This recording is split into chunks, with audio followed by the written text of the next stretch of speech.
Shalom, selamat pagi anak-anak. Gimana kabarnya? Pastinya sehat selalu ya. Mister hari ini memberikan pengajaran melalui video ya. Baik, sebelum kita belajar, kita berdoa dulu yuk. Ya, lipat tangannya, tutup matanya. Selamat pagi Tuhan Yesus. Terima kasih atas penyertaan-Mu pagi hari ini. Engkau selalu memberi penyertaan kepada kami Tuhan Yesus.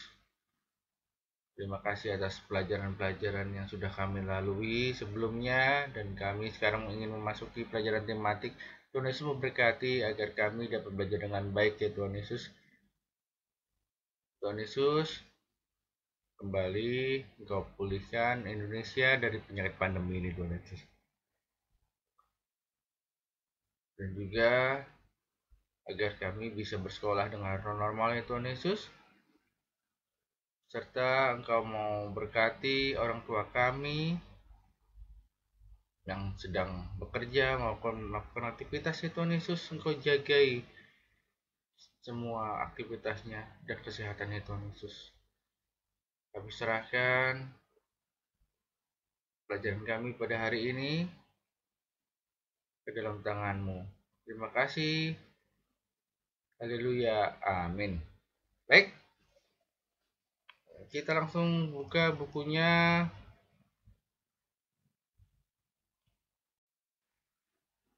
Halaman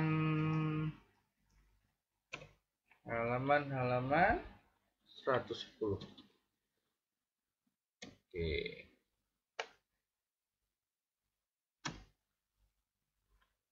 Nah, ya. Di sini kita masih belajar mengenai perubahan bentuk. Iya, perubahan bentuk benda atau suhu ya. Oke, di sini ada percakapan. Yuk kita baca sebentar yuk. Ayah, coba lihat butiran air di atas daun ini. Dari mana asal butiran ini ya?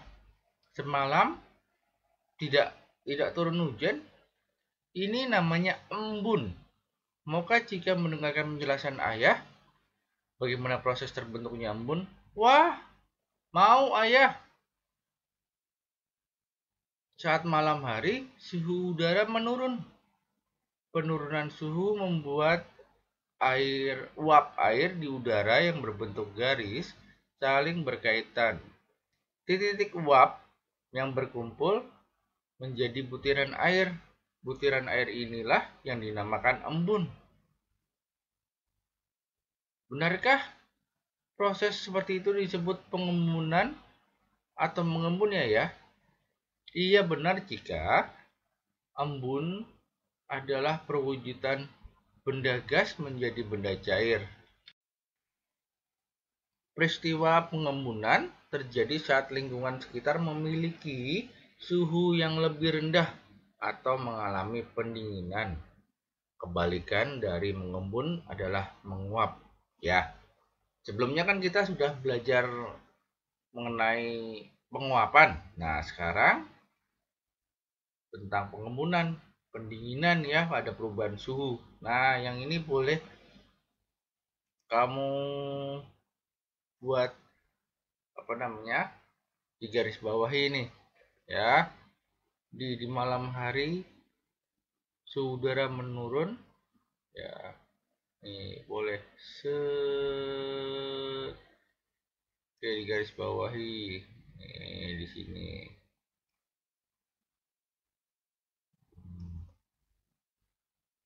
Nah, di sini ini boleh nih. Nah, dari sini juga. Kamu ingat-ingat ya, ini proses pembentukan embun. Nah, di sini nih, mengembun adalah perubahan wujud benda gas menjadi benda cair.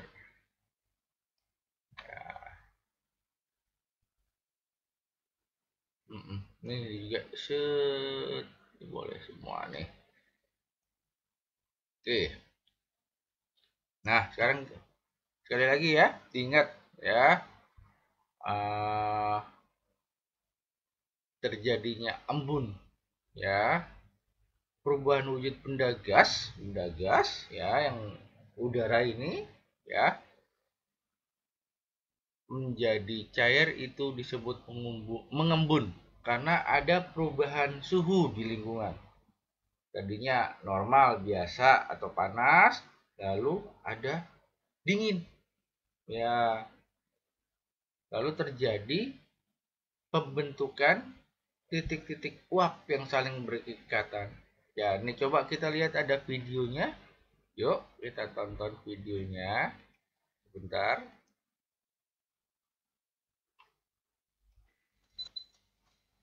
Dengan batu es ya. Kita lihat. Di air sedikit. Apa yang terjadi pada gelas tersebut? Ya. Ini seperti praktek yang di halaman 111. Nah, lihat kan? Gelas esnya terjadi pengembunan. Mengembun ya. Karena ada suhu dingin ya. Oke.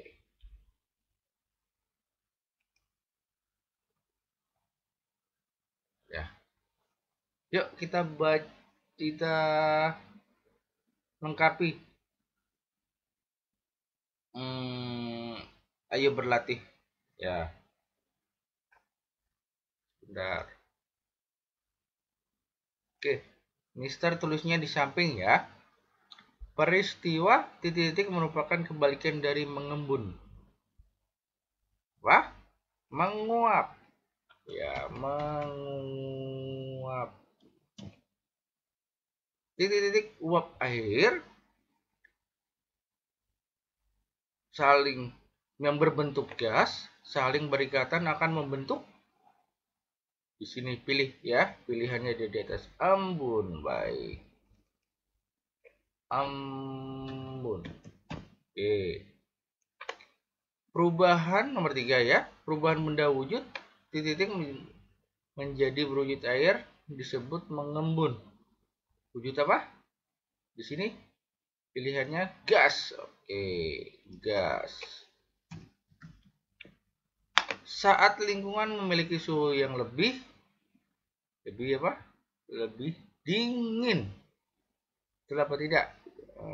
Perubahan suhunya menurun ya, dari panas ke dingin. Iya.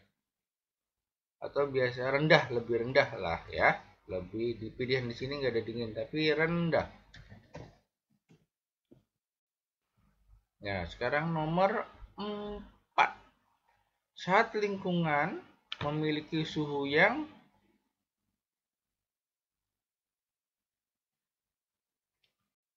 oh iya, nomor 4 sudah ya. Proses pembentukan butiran embun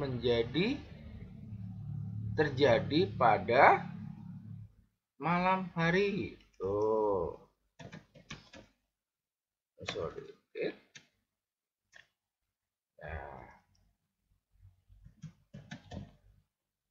Ya. Ya. Kalian boleh tulis di bukunya, kalian baca. Ini kirimkan GCR ya. GCR. Oke. Nah, di sini ayo beraktivitas. Tadi bisa kamu lihat pada praktek yang video kamu lihat tadi. Ya, Mister ulangi lagi deh ya. Oke.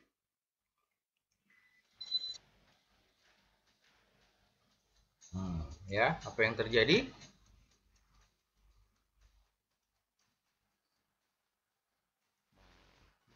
Suhunya berubah. Ya, tadinya dari biasa menjadi dingin. Berembun ya, di sini berembun.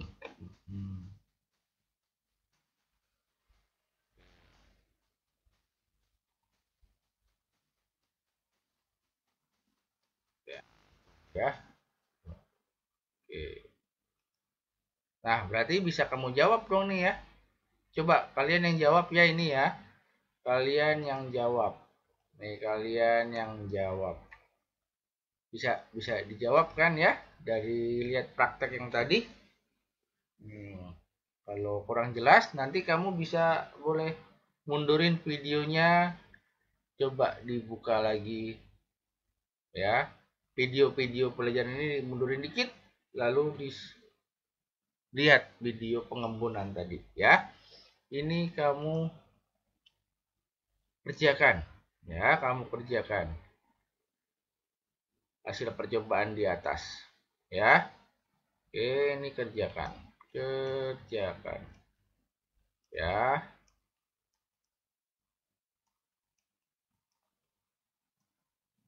Ya, lalu upload GCR,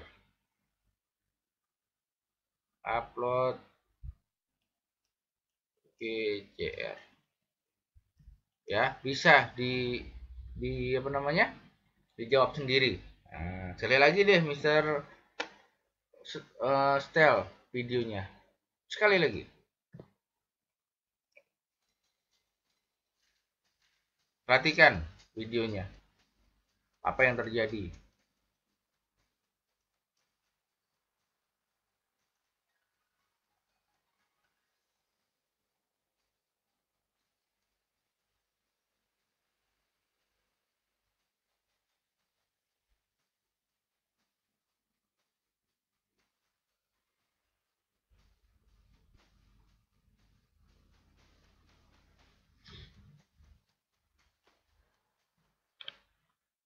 Iya,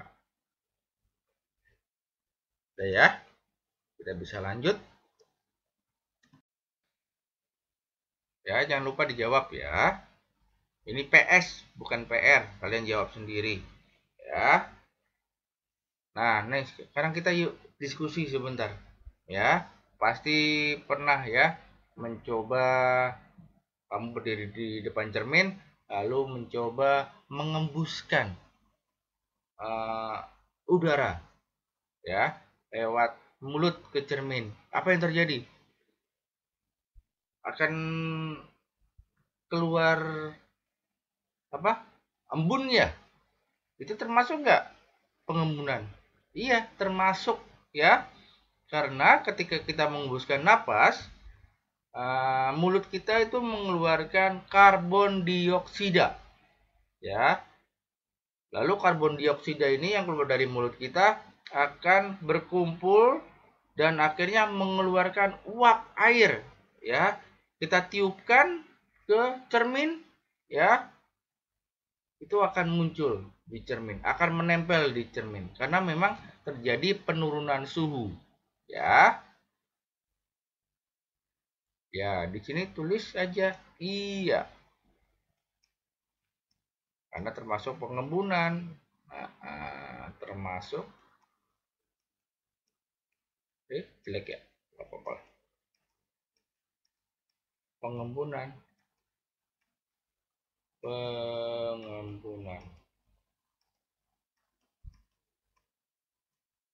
Oke, ya. Oke, kalau sudah kita lanjut. Ini bisa hapus. Oke. Nah, sekarang coba kita mencari tahu contoh mendinginkan ruangan. Nah, di sini kita ditanya, apa nama alat untuk mendinginkan ruangan?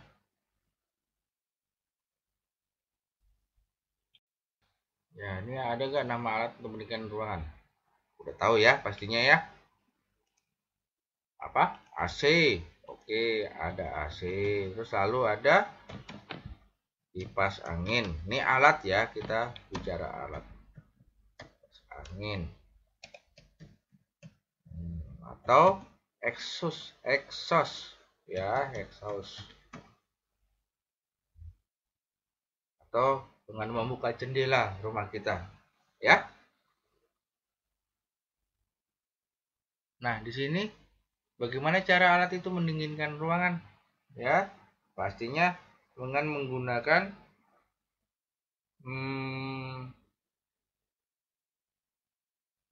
listrik ya.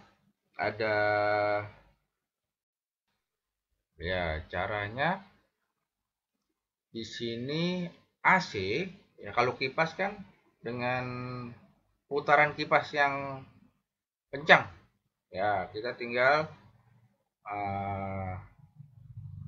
menyalakan, lalu putaran kipas kencang, lalu terasa anginnya ya. Kalau AC bagaimana? Kipas angin sama exhaust sama ya, hampir sama ya. Cuman exhaust ini menyedot udara dari dalam ruangan keluar. Ya. Kalau AC ini bagaimana caranya menghasilkan udara dingin? Ya. Di AC ini ada yang namanya freon dan alkohol. Ya. Oke. Kita tulis ya. Alkohol dan freon sama-sama bisa menguap dan berubah menjadi gas. Ya. Dan freon itu disebut juga sebagai pendingin. Di dalam AC, freon diubah menjadi gas yang dapat mendinginkan suhu panas, kemudian keluar menjadi udara dingin. Iya.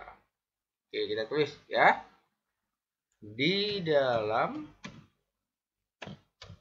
freon, di dalam AC terdapat alkohol dan freon. Ya, kalian nulisnya dan ya, jangan simbol seperti ini ya. Dan freon. Ya. Yang bersama-sama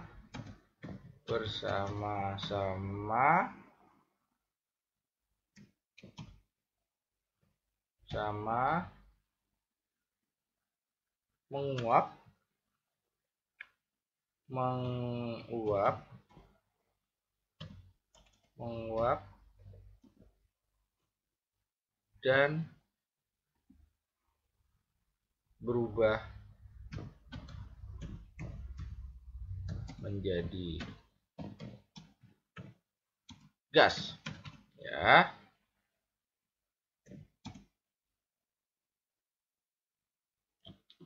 Berubah gas dan ini koma, maaf. Dan gas yang dihasilkan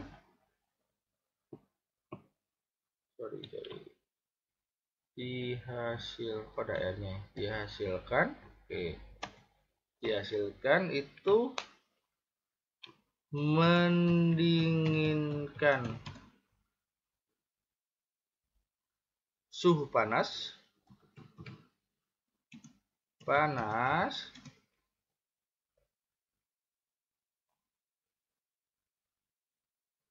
ya, mendinginkan suhu panas yang kemudian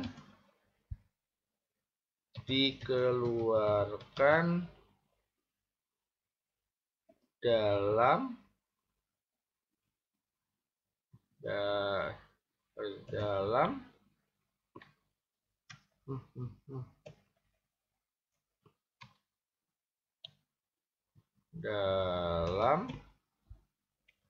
bentuk di sini ya, biar nggak kelihatan, dalam bentuk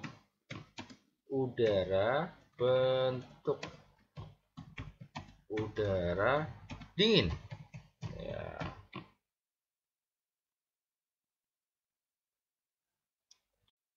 Ya, ini sudah kita jawab ya, di bagian kedua ya. Nih, benda buangan itu freon dan gas ya. Di sini freon dan gas. Freon dan gas. Freon dan alkohol. Dan alkohol. Biasanya alkoholnya nggak disebut, freon aja deh, nggak apa-apa ya. Ya, ini wujudnya berupa udara dingin. Wujudnya, oke. Nah, ini sekarang kalian dari pelajaran kita hari ini, kalian tuliskan di sini pengertian embun, terus menguap, ya. Kalian tuliskan, nih ya. Kerjakan, sorry, ya. Kerjakan dan upload GCR, ya, dari pengertian mengembun dan menguap. Oke. Mister tulis di buku Mister juga ya. Mister catat dulu. Ini kerjakan dan upload GCR. Nah, yang atas ini tadi juga ya, upload GCR. Nih, upload GCR.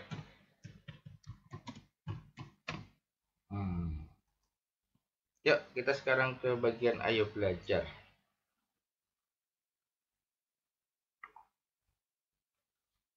Tuhan yang Maha Kuasa menjadikan bagian perubahan benda bermanfaat bagi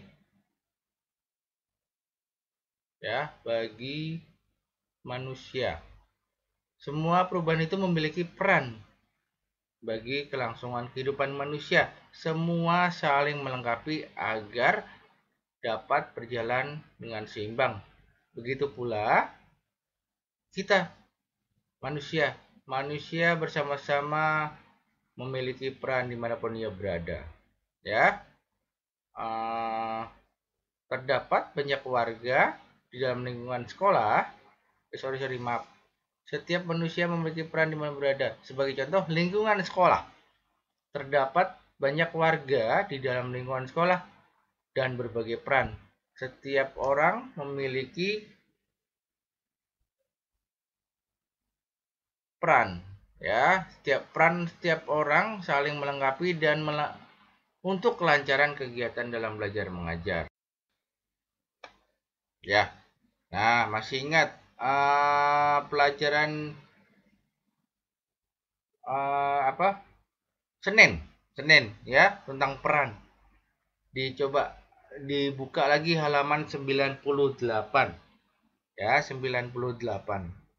Kalian di situ ada kepala sekolah, perannya apa? Dan terus ditulis namanya kan, sesuai dengan sekolah kita, namanya kepala sekolah siapa, ada gurunya, ada siswanya, lalu ada keamanannya, lalu ada petugas kebersihannya. Petugas kebersihan juga kan dibantu kita semua ya, karena untuk menjaga kebersihan sekolah.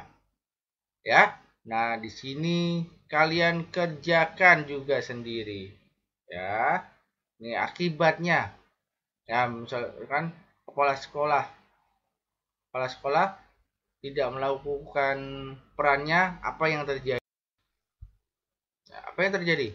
Ya pastinya ya sekolah. Nih, Mister kasih contoh satu ya. Sekolah pasti akan berjalan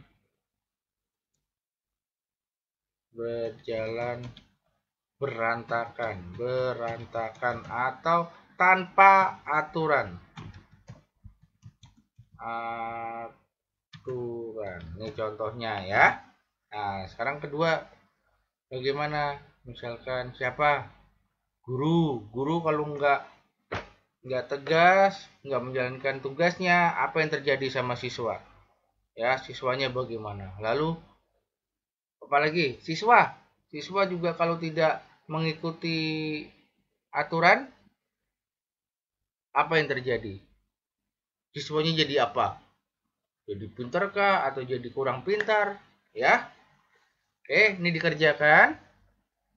Ya, kerjakan dan upload GCR. Ya, dan upload GCR. Oke, pembelajaran kita sampai di sini. Ya, untuk praktek yang Mister janjikan, ya nanti Mister praktekkan karena kan Mister ketika mau praktek itu tidak ada udara panas, jadi tidak bisa dipraktekkan tuh ya tentang uap air. Nanti Mister coba praktekkan, mungkin nanti Mister mau buat di sekolah ya ketika ada udara panas, ada suhu panas ya. Nanti Mister share ke kalian. Oke? Yuk, belajar kita selesai sampai di sini. Semuanya sehat-sehat selalu. Kita berdoa dulu. Selamat pagi Tuhan Yesus. Terima kasih atas penyertaan-Mu dalam pelajaran kami Tuhan Yesus. Kami ingin menjadi anak yang pintar Tuhan Yesus dan taat dan mau menghormati guru, menghormati orang tua dan mau berinisiatif untuk mengerjakan tanpa disuruh ataupun harus disuruh ya Tuhan Yesus oleh orang tua kami. Dan juga kami ingin mandiri ya Tuhan Yesus. Kami bisa melakukan sesuatu sendiri dan berinisiatif untuk mau belajar ya Tuhan Yesus. Dan juga berkati orang tua kami. Berilah kesehatan dan penyertaan-Mu dalam pekerjaannya dan aktivitasnya. Terima kasih Tuhan Yesus. Haleluya. Amin. Ya, sekali lagi Mister mau ingatkan, kalian sudah kelas 3 harus bisa mandiri ya. Ya, kalau memang ada waktunya belajar, belajar. Tidak usah disuruh-suruh. Ya. Atau memang harus disiapkan dulu oleh orang tua. Gak usah ya. Tapi kita harus bisa sendiri. Oke? Sekian pembelajaran dari Mister. Semuanya sehat selalu. Tuhan Yesus berkati. Dadah.